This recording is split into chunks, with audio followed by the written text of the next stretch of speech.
이완우 단편소설 연재 낭독. 창문 너머의 그 상편. 조심스럽게 출입문이 열린다. 오늘도 출입문에서는 아무 소리도 나지 않는다. 출입문에서 소리가 나지 않도록 만든 것은 출입자를 위한 배려가 아니다. 장사 속을 위해 주인이 신경을 쓴 탓이다. 하루에도 수십 번씩 열리고 닫히는 문에서 아무 소리도 나지 않는 것에 주인은 만족하고 있을 터지만, 그러나 나는 문이 열릴 때마다 나는 들리지 않는 소리를 듣는다.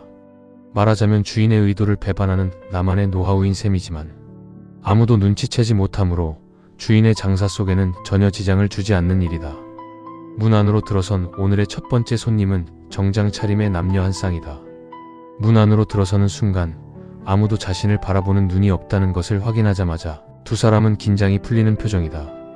대낮에 이곳으로 들어오는 대부분의 사람들은 저들처럼 자신을 바라보고 있는 눈이 없다는 것을 확인하는 순간 안도하면서 행동이 자연스러워진다. 그래서 나는 그들 앞에 모습을 드러내지 않는다. 역시 주인의 장사 속 중 하나다. 그러나 사실 나는 방 안쪽에 몸을 숨긴 채 그들의 모든 행동을 지켜보고 있다. 표정 하나까지도. 출입문 열리는 소리가 들린 지 몇 초쯤 후 밖에서 밀어넣은 10,000원짜리 지폐 2장이 방 안쪽에 설치된 투명 아크릴 상자 속으로 떨어지고 이내 207호라 적힌 열쇠 막대가 사라진다. 서둘러 발자국 소리도 멀어진다. 남자 발자국 소리가 앞을 서고 여자 발자국 소리가 뒤를 따른다. 누군가 나타나기 전에 빨리 자신들의 모습을 감추기 위해서다. 낮에 이곳을 찾는 사람들은 남녀 한 쌍인 경우가 대부분이고, 또 그들의 목적은 거의 같을 테지만 문을 열고 들어올 때의 모습은 다양하다. 방금 전 207호 사람들처럼 쭈뼛거리며 들어와서는 황급히 모습을 감추는, 다른 사람들을 의식하는 사람들이 있는가 하면, 그와는 반대로 다른 사람들을 전혀 의식하지 않는 사람들도 있다. 심지어는 아무리 노력해도 정상적인 조합으로 보이지 않지만 너무나 당당한, 어떤 경우에는 뻔뻔해 보이기까지 하는 사람들도 있다. 나는 내실에 몸을 숨긴 채 출입하는 사람들을 자세히 살핀다. 어떤 옷을 입고 있으며 어떤 머리를 하고 있는가, 아니면 문을 열고 들어올 때의 모습과 나갈 때의 모습을 비교한다든가 하는 따위. 대부분의 경우 사람들은 들어올 때와 나갈 때의 모습이 크게 달라지지 않는다. 눈치를 보며 들어온 사람은 나갈 때도 눈치를 보며 나가고, 당당하게 들어온 사람은 나갈 때도 당당한 모습으로 나가고, 뻔뻔한 모습으로 들어온 사람은 나갈 때도 뻔뻔하게 나간다. 그렇지만 나는 그들을 옹호하거나 비난하고 싶지는 않다. 어떤 경우이든 그들은 내 일당을 좌우하는 그저 고마운 사람들일 뿐인 것이다. 나는 창구를 열고는 207호 열쇠 막대가 걸려있던 자리에 210호 열쇠 막대를 걸어놓는다. 208호와 209호를 건너뛴 것은 이용자에 대한 배려를 빙자한 내 생존법이다. 익명성을 보장받고 싶어하는 손님들의 심리를 이용하여 단골을 확보해 보려는 꼼수다. 그 속 보이는 뻔한 꼼수가 생각했던 것보다 괜찮았는지 제법 단골 손님도 생겨 이곳에서의 생존일을 하루하루 늘리는데 결정적 역할을 했다. 최소한 지금까지는 그랬다. 내가 이곳에 온 것은 1년쯤 전이었다. 이곳에 온 이후 나는 명절 때 부모님이 계시는 시골에 갔던 2번을 제외하고는 거의 이 방에서 나가지 않았다. 그것은 이곳이 내 필요와 의지를 충족해주는 공간이기 때문이었다. 다시 말해 나가고 싶지도 않았고 나가지 않아도 된다는 의미였다. 출입구를 지나 2층으로 올라가는 계단 옆에 붙어있는 창구 겸 내실에서 나는 모든 것을 해결한다. 식사는 물론 화장실도 내실에서 해결한다. 우리 건물은 2층으로 올라가는 길목인 1층에 내가 근무 겸 기거하는 화장실과 욕실이 딸린 내실이 있고, 바로 옆으로 주인 내외가 운영하는 감자탕 식당이 붙어 있으며, 식당과 내실 사이에는 조그만 창문이 설치되어 있다. 주인 여자가 그 창문으로 하루 3끼 식사를 챙겨준다. 창문은 주인이나 나 모두에게 기묘한 설치물이다. 나는 끼니를 해결하기 위해 하루에 3번씩 밖으로 나가 식당까지 돌아가야 하는 번거로움을 해결하고, 주인은 내가 항상 자리를 지킬 수 있게 하여 언제 찾아올지 모르는 손님을 빈틈없이 맞을 수 있게 만드는 기막힌 장치인 것이다. 외출을 하지 않는 대신 나는 세상 돌아가는 것을 24시간 켜져 있는 TV와 출입하는 사람들을 통해서 알아낸다. 나는 내실에 몸을 숨긴 채 겨우 들릴 정도로 소리를 줄인 TV를 보고 있다가 출입문이 열릴 때 나는 들리지 않는 소리가 들리면 재빨리 눈을 돌려 들어오는 사람들을 살핀다. 말하자면 내가 손님들을 살피는 행위는 TV를 통해서 얻은 정보를 손님들을 통해서 확인하는 일종의 세상과 소통하는 나만의 방법인 셈이다. 나는 그들이 입고 있는 옷이나 표정, 그리고 그들이 내실 앞을 통과해 객실까지 가는 사이에 나누는 짧은 대화를 통해 TV에서 얻은 정보인 날씨라든가 정치, 경제, 민심, 심지어는 국가 안보 상황까지도 확인하는 것이다. 손님들을 살피는 것이 꼭 세상과의 소통 기능만을 하는 것은 아니다. 내가 손님을 살피는 행위는 세상과 소통하는 것 외에 모텔 근무자로서 그들을 감시하고 있는 것이기도 하다. 그것은 그저 하룻밤 묵기 위해서 들렀던 이곳에 나를 오래도록 머물게 한 요인이었다. 평균을 지향하는 대한민국의 평범한 청년이었던 내가 평균적 삶은 결코 내가 도달할 수 있는 목표가 아닌 나로서는 비평균적인 목표라는 것을 깨닫고 그것을 포기하기까지는 채 10년이 걸리지 않았다. 대학 1년을 마치고 시설관리공단에서 공익으로 병역 의무를 해결한 뒤 나는 앞날이 보장되지 않는 복학 대신 대한민국의 평균인답게 구급 공무원 시험을 준비했다. 세상 물정을 몰랐던 나는 평균적 삶의 목표가 혼자서 해결할 수 있는 일이 아니라는 것을 첫 번째 응시한 시험에서 낙방한 뒤 서울에 있는 공무원 입시 전문학원에 등록하고 나서야 눈치챘다. 공무원 입시 학원에는 평균인의 삶을 지향하는 젊은이들이 너무나 많이 몰려와 있었다. 그때 나는 무언가 내 목표가 잘못 설정되었다는 것을 막연하게나마 느끼기 시작했다. 그렇지만 그렇게 많이 몰려와 있는 젊은이들이 평균인에 대한 내 의지를 꺾는 요인으로 작용하기에는 내가 아직 너무나 순진했었다. 나는 그들과 함께 열심히 공부를 했다. 그러면 되는 줄 알았다. 그러나 세월이 흐르면서 평균인의 삶과 내 삶의 거리는 점점 더 벌어지기만 했고 내 의지는 점점 왜소해져 갔다. 30살이 되던 해 어느 날, 그러니까 학원에서 함께 공부하다가 당당히 구급 공무원 시험에 합격하여 어엿한 동사무소 직원으로 평균인의 삶을 살기 시작한 여자친구로부터 결별을 통보받던 그날, 나는 변명 한마디 하지 못한 채 그녀도 평균인의 삶도 포기했다. 그녀가 평균인의 삶을 살기 시작한 지 꼭 6개월이 되던 날이었다.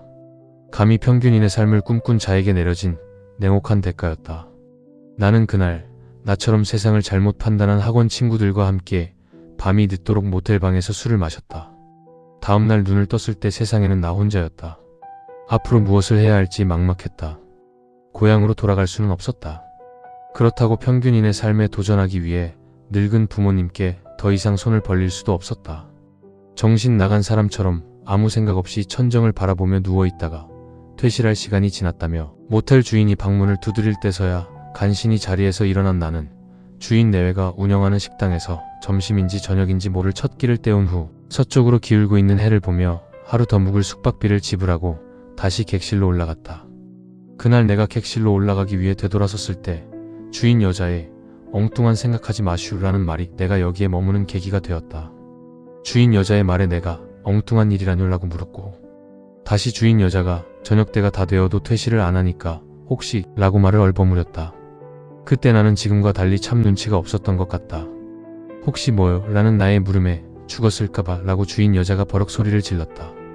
죽기는 딱 보면 모르시나 라며 되받아친 나의 말이 주인 여자에게는 꽤 그럴듯하게 들렸던 모양이었다. 정말 딱 보면 알아요? 라고 정색을 하고 묻는 주인 여자의 말에 나도 지기 싫어 그냥 당연하지요 라고 허풍을 떨었지만 딱 보면 아는 능력이 나에게 있을 리 만무했다. 생각해보면 주인 여자도 나만큼이나 딱 보면 아는 능력은 없었던 모양인지 다음날 모텔을 나서는 나에게 정말 딱 보면 알 수 있어요 라고 다시 물은 것이 나에 대한 주인의 취업 최종 승인이었다.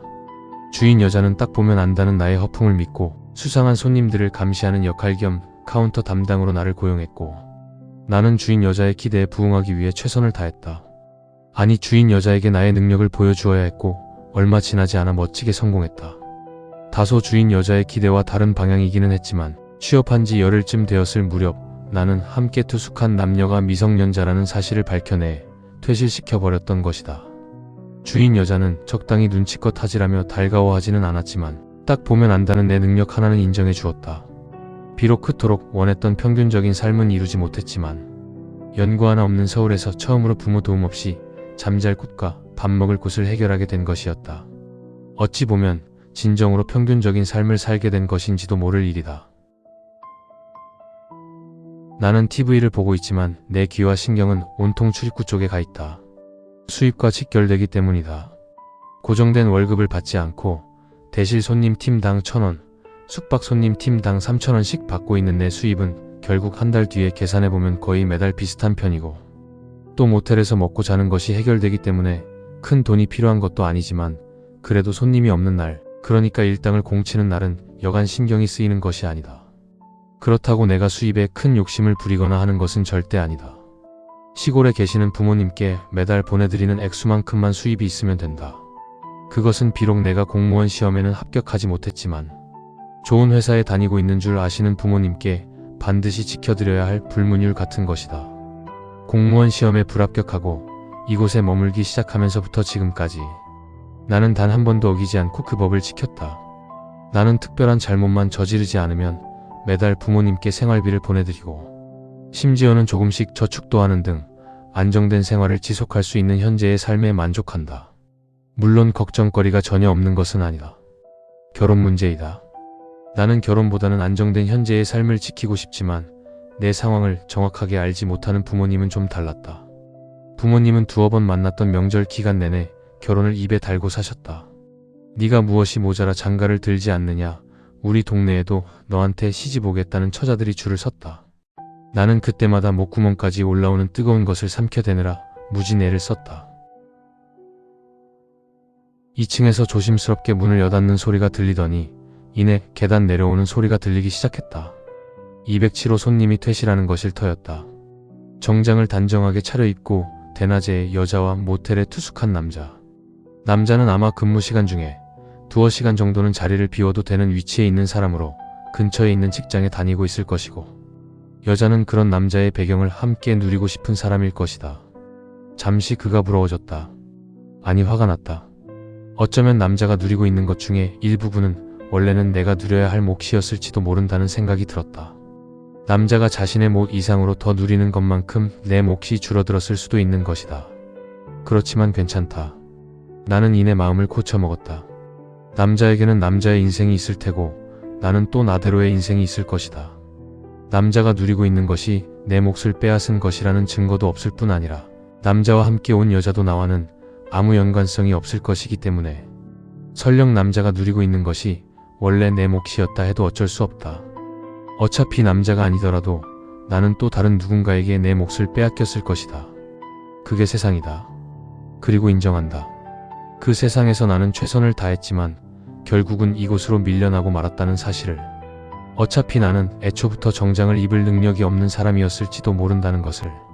그래서 나는 이곳이 좋다. 내 정장을 빼앗으려는 사람도 없고 내가 경계해야 할 사람도 없는 차단된 작은 공간 속에서 사는 이런 생활이 나는 마음 편하고 좋다. 결혼 문제도 그렇다. 부모님께는 죄송하지만 정말이지 나는 결혼에 대해서도 아무렇지 않다. 아니, 결혼을 할 생각이 없다. 내게는 결혼이 주는 긍정적인 영향보다 결혼이 주는 부정적인 영향이 훨씬 더 크다. 굳이 계산을 해보지 않더라도 손익관계가 명확한 것이다. 뻔히 결과가 내다보이는 일을 시도할 만큼 내가 어리석지는 않다. 207호에서 내려오는 발자국 소리가 점점 더 가까워진다. 나는 발자국 소리에 신경을 쓴다. 발자국 소리는 두 사람의 것이 아니라 한 사람의 것이며 발자국 소리의 주인은 남자다. 그렇다면 여자는 객실에 남아있다는 의미이다. 별일 아닐 것이다. 아주 가끔이지만 그럴 경우가 있기는 하다. 함께 나가기가 떳떳하지 않은 사람들이 서로 시차를 두고 나가는 것이다. 그렇지만 들어올 때 상황으로 보면 조금 이상하기는 했다. 조금 주의를 신경 쓰기는 했지만 아예 따로 모텔을 나갈 만큼 두 사람 사이가 어색해 보이지는 않았었다. 잠시 후 혼자 내려온 남자가 창구를 두드렸다. 나는 마치 자리에 없었던 것처럼 짐짓 몇 초간 머뭇거리다가 창구를 열었다.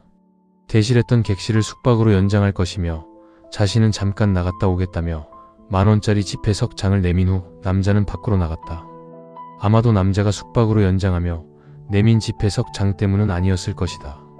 남자에게 향했던 저기의 크기가 사라진 것은, 가까이서 본 남자는 내가 생각했던 것처럼 범접할 수 없는 저쪽 세상 사람은 아닌 듯 했다. 남자는 의외로 검소해 보였다. 그가 입고 있는 정장도 그랬고 외모도 그랬으며 결정적으로 순수해 보이기까지 한 표정은 누구의 것을 빼앗을 만큼 명확하지는 않은 것 같았다. 어쩌면 남자도 자신의 몫을 남에게 빼앗기거나 아니면 최소한 양보하며 살아온 사람일지도 모르겠다는 생각이 들기조차 했다. 남자가 창구에 들렀다가 밖으로 나가는 그 짧은 사이에 나는 일방적으로 남자에게서 일종의 동료의식 같은 것을 느꼈다. 나는 남자를 이해하기로 했다. 남자도 분명 대낮에 모텔을 이용해야 할 이유가 있을 것이라 생각했다. 그것은 여자와 결혼할 수 없는 이유와 같은 것일 터였다. 아마 남자는 변변치 않은 직장에 다니고 있거나 아니면 직장에 다니지 않을지도 모르겠다. 남자는 자신의 처지를 여자에게 말하지 않았거나 속이고 있을 것이다. 결혼할 만한 처지가 되지 못하는 남자는 여러 가지 핑계를 대며 결혼을 미루면서 마치 잠시 점심시간을 이용해 잠깐 외출한 것처럼 낮에 여자를 만나 모텔에 오고 있는 것일 터였다. 점심시간에 맞춰 부랴부랴 정장으로 바꾸어 입고 나왔을 남자의 처지를 나는 이해한다. 언제 자신의 처지가 밝혀질지 몰라 하루하루 조바심하며 살아갈 남자의 고통. 모텔을 나간 남자는 그럴듯한 정장을 차려입은 채로 일자리를 구하기 위해 어느 공사장을 찾아다니고 있거나 아니면 한강가 어디에선가 낮 시간이 지나가기를 기다리다가 저녁 무렵이 되어 다시 나타날 것이다. 하편에서 계속 이어집니다.